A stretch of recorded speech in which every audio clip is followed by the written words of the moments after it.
প্রথম গোলের পর এভাবেই উল্লাসে ফেটে পড়ে ইংলিশ সমর্থকরা। লন্ডনের রাস্তায় এমন ফুটবল উৎসবের দৃশ্য আর উদযাপন অবশ্য দীর্ঘ হয়নি ব্রিটিশদের। ম্যাচ শেষে এমন হতাশার ছায়া নেমে আসে সমর্থকদের চোখে মুখে।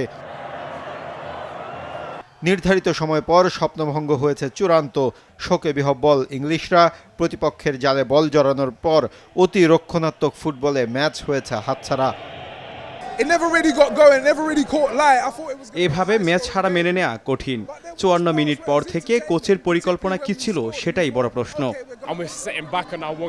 কোচের রক্ষণাত্মক কৌশলে ম্যাচ হেরেছি আমরা। এক গোলে এগিয়ে থাকা কখনোই আপনাকে স্বস্তি দেবে না। সেন্সিটিভিটি আমার নাই, আছে হোয়াইট প্লাস প্রো সেন্সিটিভ। দাঁতের সেন্সিটিভিটি ভুলে খান মন খুলে। অন্যদিকে বুয়েন্স আয়ার্সের আকাশে আতশবাজির ঝলকানি, আর মাটিতে আলবিসেলেস্তাদের অর্জন নিয়ে উৎসব। রাতব্যাপী এই উৎসবে নেচে গিয়ে মূল স্কয়ারে জড়ো লাখো মানুষ। পুরো দেশ মেসি এনজোদের সাফল্যে বুঁদ হয়ে করেছে পুনঃ উদযাপন। এবার লক্ষ্য ব্যাক টু ব্যাক শিরোপা। আমরা টানা দ্বিতীয় ট্রফি জয়ের ব্যাপারে আশাবাদী। আমাদের দেশের জন্য দারুণ এক মুহূর্ত। আমরা দেখিয়েছি আমরা কি পারি। ট্রফি আমাদেরই হবে।